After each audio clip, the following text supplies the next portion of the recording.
Okay, Toyota Hilux D4D. So minsan malamig, minsan wala. Ayan. So, on aircon. Ano rin aircon? So sobrang laki ng kanyang gap sa plate. Ah,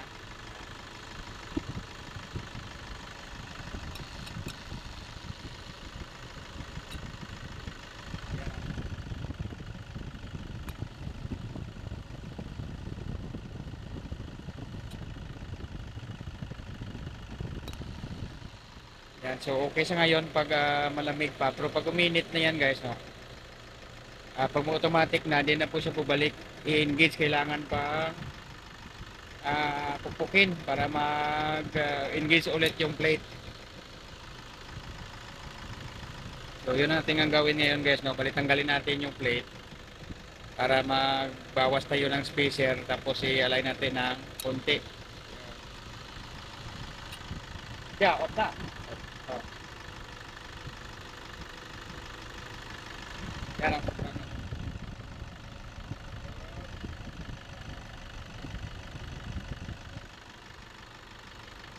yan kasi pag hindi yan ano guys, sa katagalan mabingkong yan pag ganyan. So umabot sa hanggang masira na yung pulley assembly. Okay. Okay, so sa pagtanggal nito guys, no, tanggalin na natin itong connection dito.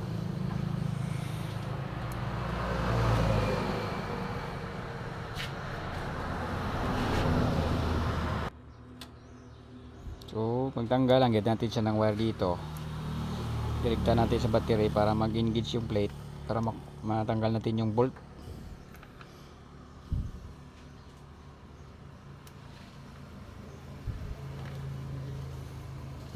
Ano dang ipanitikin mayo guys, ay doon mapaksi na lang.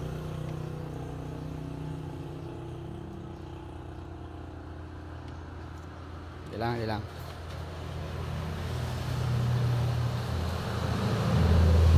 yes sir, ano kaya butang be yan para mag oh yes no mga video na buhay sa kapilit no.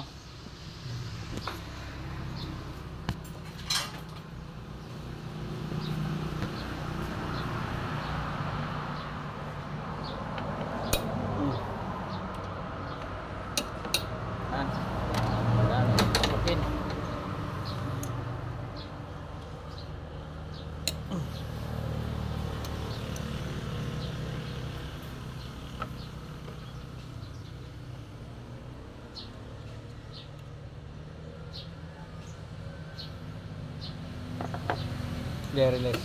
Yeah.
Okay, so ito yung tsura ng plate guys, no? Medyo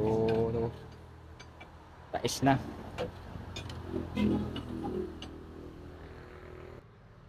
So gawin lang muna natin, no? I-grind lang natin to, tapos i-align natin, tapos magbawas tayo ng spacer. Pero pag ano siya ulit, palitan natin siya ng buong full assembly. Yan. So andito naman yung owner guys, no? Okay man siya na ito lang muna. So grinder. Okay, so ginawan na muna natin ng remedyo. Bali original pa to guys, oh. So ginagrind ko lang, kinuha ko lang yung galabaw dito na ano, para hindi magsayad pag magbawas tayo ng spacer, para align na. Ayan.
Ibutang mo yung wire.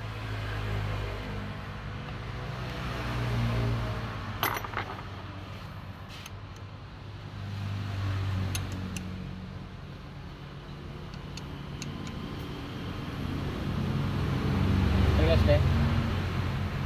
Dia butang.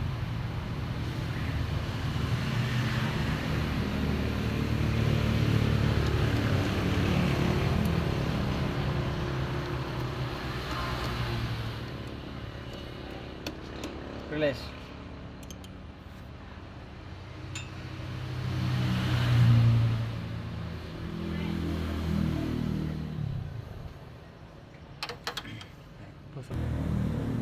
So yan guys, na may gap siya, na try muna natin na itong gap na ano, maliit. Yan. Importante pag naka-on yung pulley, hindi sasayad yung plate. Testing ano starter.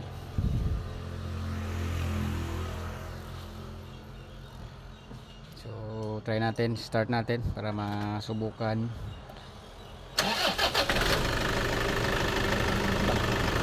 On aircon. Yan, so wala naman siyang sayad, no? On be. Yan. Off. On. Off. On. Yan, good na guys. Good na kanyang clearance. Off. On. Off. On. Okay. Okay, so good lang. Kali ano lang muna. Wala doon. Ayan. So balik natin yung connection niya.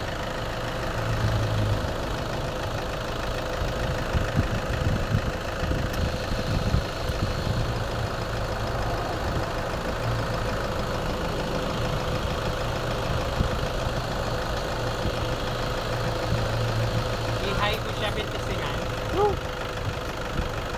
Yan, automatic na guys.